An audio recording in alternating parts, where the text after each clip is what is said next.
धम्म परिवर्तन दिनाच्या निमित्तानं खूप खूप शुभेच्छा देतो। मंचावर उपस्थित मंत्री दर्जा प्राप्त आमदार आमचे बंधू हेमंत भाऊ पाटील,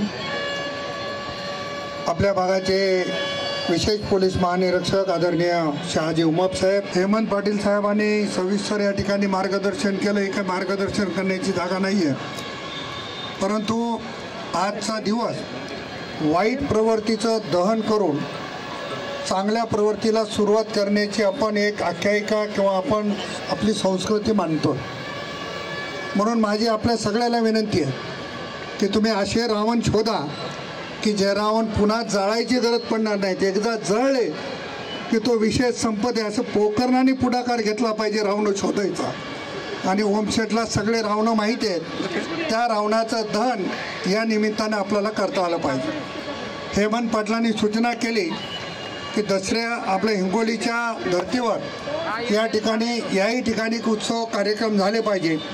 निश्चितपणानं पोकर्णा साहेबाच्या सोबत जर आपण सगळेजण राहिलो तर 10 दिवसाचे कार्यक्रम अतिशय हा काय कार्यक्रम याला पक्षीय स्वरूप न देता सगळ्यांनी मिळून जर ठरवलं तर मला वाटतं की एक चांगला संदेश आणि चांगला कार्यक्रम या ठिकाणी होऊ शकतो। म्हणून पोकर्णा साहेब पुढाकार घ्या, लागलीच आपण बैठकीचं आयोजन करा, जेवढे येतील तेवढे येतील, परंतु सगळेजण मिळून पुढच्या वर्षीपासून 10 दिवस वेगवेगळे कार्यक्रम या ठिकाणी घेता आले पाहिजे। अशा पद्धतीचं नियोजन निश्चितपणानं आपण सगळेजण म्हणून करू।